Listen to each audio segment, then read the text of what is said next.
Senhores, imposto de renda, livro caixa e outros assuntos que o produtor precisa ficar atento.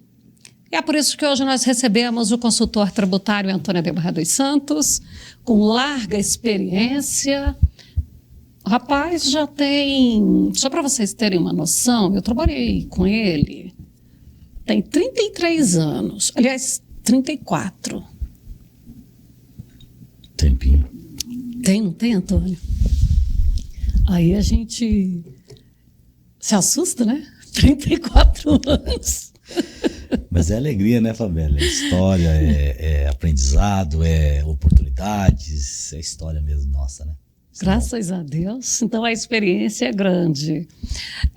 Hoje, nesse momento de calendário, o que é que os produtores precisam ficar mais atentos? É ao imposto de renda, pessoa física, porque a pessoa jurídica ainda é daqui a pouco, né? Livro caixa digital, o que é? Fabélia, na verdade, assim, o momento iniciou-se dia 17 de março e vai até 30 de maio, né? É a oportunidade exatamente para os produtores e também outros contribuintes apresentarem aí a declaração de imposto de renda, né? E os produtores, na verdade, Fabélia, aqueles produtores organizados, aqueles produtores que realmente dão importância, né, a esse assunto, na verdade é o momento que eles vão reportar todo aquele planejamento, né, aquela dedicação que houve durante o ano em cuidar dos seus resultados, a gente chama isso de planejamento tributário, trazer para dentro da própria declaração de imposto de renda os seus dados, né? Então, assim, é um momento que, na verdade, não se pode ter surpresa. O produtor organizado, que tem um profissional que o atenda a esse nível, ele reporta apenas, né, os dados que ele gerou durante o ano. Algumas mudanças em relação a valores que levam aí os contribuintes a ficarem obrigados em declarações, né? E assim, em relação a livro caixa, Fabélia, digital ou livro caixa normal, existe 2 limites, né? 2 tipos de escrituração hoje, que é até 4.800.000 anual. O produtor rural apenas tem que fazer a sua escrituração, e a gente chama isso de escrituração normal ou necessária, né? E acima desses 4.800.000 por ano, ele está obrigado a apresentar o livro caixa digital. O que é livro caixa digital? O que é livro caixa normal, né? Assim, os produtores necessariamente têm que fazer a sua contabilidade diária, mensal, fazer planejamentos tributários durante o ano, né, trimestrais, semestrais, como possam fazer, e dê essa importância exatamente para não ter surpresa agora, né? E a diferença entre uma contabilidade tradicional, um livro caixa normal, do digital, é que o livro digital, ele abre as informações. Vou dar um exemplo muito prático. Quando eu escrituro um livro caixa normal, eu faço o lançamento e... Ele continua lá no sistema, ele não é mais o papelzinho, porque às vezes a gente fala assim, digital, então o outro é analógico. Não chega a isso. Não é isso. Na verdade, é a abertura de mais informações que a Receita Federal entendeu ser necessária para ela fiscalizar as várias partes envolvidas no processo. Vou explicar. Se eu, na metodologia anterior, eu faço uma escrituração do livro caixa dizendo assim, ó, minha receita com a venda de X sacas de soja foi determinado valor. O que muda em relação ao livro caixa digital? No livro caixa digital eu vou indicar qual foi a inscrição estadual, ou seja, qual foi a propriedade que houve essa produção. Qual foi a conta corrente que foi utilizada para acreditar esse valor. Para quem que eu vendi? Para determinada empresa.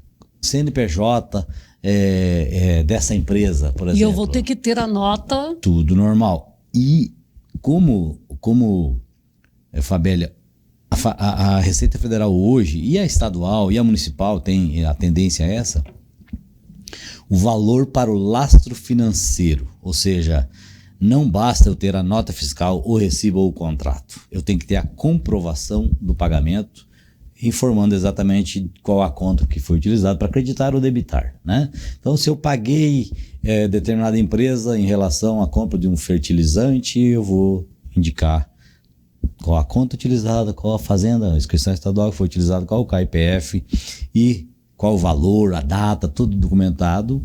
E isso que o Livro Caixa Digital faz, abre as informações, tá? Então, na verdade, assim, hoje um produtor rural precisa ter a sua contabilidade atualizada e trabalhar com planejamento tributário. E de 4.800.000, vamos ser bem realistas, poucos produtores se enquadram nesse valor, considerando o montante que é movimentado 500 dentro hectares da abaixo já propriedade. está sujeito. 500 hectares acima, 400 hectares, depende sempre do valor comercial da produção dele, né? Mas é em torno de 400, 500 hectares, os produtores já vão estar inseridos na obrigatoriedade do Livro Caixa Digital. Então é uma área pequena. Então, e a partir do momento que ele se vê, porque ele vai se ver baseado no seu imposto de renda? Sim, sim.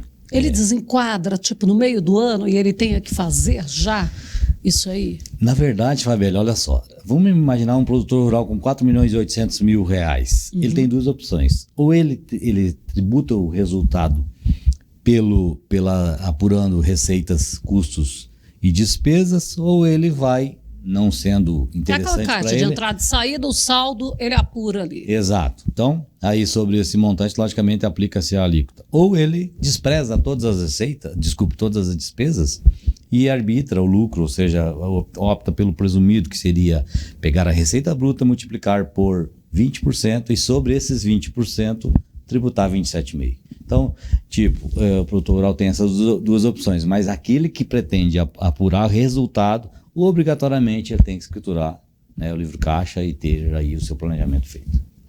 E é bem detalhado isso aí para que a hora da declaração do imposto de renda, porque por enquanto é só declaração, né? Declaração e a apuração do tributo. O pagamento vai ser daqui a pouco, porque daí ele já vem com a data para o pagamento. Do imposto? Isso. Sim, a partir de 30 de maio, né? Ele pode parcelar em cotas e pagar mensalmente, né, com valores corrigidos pelo Selic, né? Até 8 parcelas. Fabíola, é muito importante que os produtores se atentem ao que realmente é despesa da atividade rural ou custo. Vou te dar um exemplo. Compra de um combustível é custo da atividade rural? Positivo. Mão de obra aplicada? Positivo. Agora é o seguinte, eu fiz um curso, tá? Eu participei de um evento do agro, indo a Goiânia, Brasília, onde for. É despesa da atividade rural? Não é. Quando eu compro um imóvel rural, a terra nua e as benfeitorias, quando há esse desmembramento na escritura pública, a terra nua é investimento, a benfeitoria é despesa, né? Então, assim, é importante se atentarem ao que realmente é despesa da atividade rural, porque a Receita Federal vem e fiscaliza e ela, logicamente, seleciona ou ela filtra se dentro da sua contabilidade existem lançamentos que não são essencialmente, não dedutíveis, né? Outra coisa importantíssima, Fabíola, arrendamento, parceria, né? Como é que é o regramento de um contrato de arrendamento? Estabelece-se o prazo, logicamente, o imóvel, e uma taxa fixa a ser paga. O que é arrendamento? Aluguel. E aluguel é tributado como na tabela do imposto de renda no mês do recebimento, sujeito a 27,5%. Há uma certa confusão ou há, às vezes, a interpretação do proprietário do imóvel que entende, se eu recebi uma soja em pagamento do meu arrendamento, é atividade rural. Nunca foi e nunca será. Tá? Porque ele não trabalhou para isso. Exatamente. Não é receita da atividade rural, é receita de aluguel. Tá? Agora, uma outra prática normal que prevalece no Brasil todo é o pagamento de arrendamento com a entrega física, por exemplo, de soja. Certo? Existe o contrato de arrendamento, regrou-se ali a taxa fixa, 20 sacos por hectare. Aí o arrendatário vai e faz a entrega. Ele entregando para o nome do proprietário a soja que foi pactuada lá no contrato. O que é isso? É uma dação em pagamento Ou seja, eu estou dando um soja para pagar um aluguel. E soja entre dois produtores dentro do estado de Goiás, eu vou falar do estado de Goiás, é tributado no ICMS, certo? Então, assim, os produtores pagam um arrendamento em produto físico? Sim, mas se o fisco estadual entender que houve uma transferência de soja de um para o outro, existe a possibilidade de eles autuarem como devido ao ICMS, 17% dentro do estado de Goiás. Então, observe, contrato de arrendamento e aluguel. Aluguel deve ser pago em moeda, mesmo que indexado em sacas de soja. E para o recebedor, aluguel, arrendamento é aluguel e aluguel é tributado na tabela, não é atividade rural. Então quer dizer que na hora que eu vou fazer esse contrato, eu preciso ter o cuidado em especificar em como eu vou receber essas 20 sacas por hectare. Exatamente. Se em dinheiro, se em grãos. Exato. Se eu receber em grãos, eu pago ali o ICMS e vou fazer a entrega no armazém. Exato. E observe bem, o ICMS, se fiscalizado e devido, é de obrigação do arrendatário, tá? Porque é ele que está fazendo a transferência do produto para o arrendador. Ao arrendador, existe exatamente a obrigatoriedade de tributar como arrendamento, que é lá em aluguéis, e não em atividade rural. Nossa, então dá uma cavalgada aí de impostos muito mais. Muito alto, 27,5% para quem recebe e 17%, nesse caso, dessa interpretação de ICMS para o pagador. E a Nesse falta... caso, então é melhor o dinheiro. Exato, porque lá no campo assim, dos imóveis explorados dos produtores rurais, existe lá assim, os imóveis, as áreas, a identificação, né, do CAIPF, o NIRF antigo, do imóvel que é explorado. E existe um quadro que é de 1 a 5 e fala qual é a condição da exploração. Ora, se eu tenho um contrato de arrendamento, ele foi redigido, registrado em cartório, foi utilizado para a abertura de uma inscrição estadual, consta lá no imposto de renda como um arrendamento, né? E eu venho e deixo, eu arrendatário, deixo de declarar o pagamento desse arrendamento. A Receita estabelece que existe a multa de 20% sobre o valor não declarado pela pessoa que fez o pagamento. Ou seja, se eu deixar de declarar um pagamento a você, eu estou sujeito a multa de 20% sobre o valor não declarado. Por quê? Porque lá no campo, pagamentos e doações, eu vou indicar Fabélia Oliveira, CPF e tal, paguei o aluguel. E que daí vai lá quando a Fabélia Pra Oliveira fizer a declaração, vai checar se a Fabélia prestou contas disso. Exatamente. É uma autodenúncia de um contribuinte para o outro. Né? Assim como quando a gente vai ali no serviço médico, que a gente pede Perfeito. a nota fiscal ou o recibo e faz a declaração até para deduzir ali, e depois o médico não declara que me atendeu. Cruzamento de informações. O médico vai ser ali, provavelmente cai na malha fina. Exatamente. Ou quando alguém declara indevidamente o pagamento de uma despesa médica e não houve a despesa médica. Bom, aqui nós já estamos caminhando para encerramento. O que você trouxe aqui para nós? Porque ele trouxe um livro. Trouxe um livro aqui para a Fabélia me perguntar. Ela nem usa as deduções, nada. Que elas podem ser até R$ 3.561 por dependente. Exato. Gente, cá para nós, né? Se você for fazer ali uma avaliação, R$ 3.500 por dependente. Por ano. Os meninos, terceira série. Isso aqui é o primeiro mês. Matrícula. É matrícula, material escolar ali, tá? Não é verdade? Exato. E se você não estiver numa escola de alto custo. Fabélia não está aí, mas eu gostaria muito de falar uma coisa. Olha só. Os contadores, né, os profissionais da área contábil, o que eles fazem? A escrituração do livro caixa, seja digital ou não, e eles parece que eles só cumprem as formalidades, né? E a gente lançou aí um desafio, criamos aí o Tato Family, que é o que, Fabélia?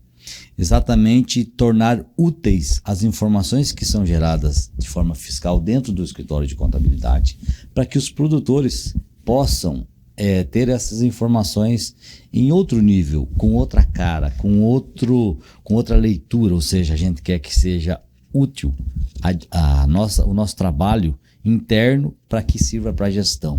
Tá? Então, é só uma sugestão para os demais profissionais aí, para que a gente seja mais útil para o seu cliente, tratando de uma forma diferente, ou melhor que seja, as gerações de informações fiscais que sirvam para a gestão. É um desafio interessante isso. Pois é, e aqui muita gente fica na dúvida se as despesas com estética podem ser usadas como dedução ou não. Pode. Qualquer despesas médicas podem ser dedutíveis. Não são dedutíveis cursos de idioma, aula de músicas e essas artes, despesas com uniforme, material, transporte escolar, enciclopédias, livros. Fala sério. Livros deveria ser, né? É um investimento e tanto em educação. É que às vezes o cara vai comprar e não vai nem ler, né? A elaboração de dissertação, valor pago crédito educativo, então FIES não entra, pagamentos a entidades com o objetivo de cuidar de menores, contribuição à PAI, à Associação de Pais, continua lá. Toda hora aparece aqui, que é 3.561,50 o valor da despesa dedutível por pessoa, que isso aí pode chegar até 24 anos, se confirmado. Tem também a questão das pensões alimentícias, né? Desde que... Decisão judicial. Seja, aquilo que eu acordo não entra. Tem que estar dentro do acordo judicial a previsão do pagamento para que haja a dedução. Bom, isso vai ficar aqui comigo, tá? Como cola. Se alguém tiver alguma dúvida, além de procurar o Antônio, pode me ligar que eu vou saber. E o que eu não souber, eu chamo os universitários. Estamos à disposição. Antônio, obrigada. Eu que lhe agradeço.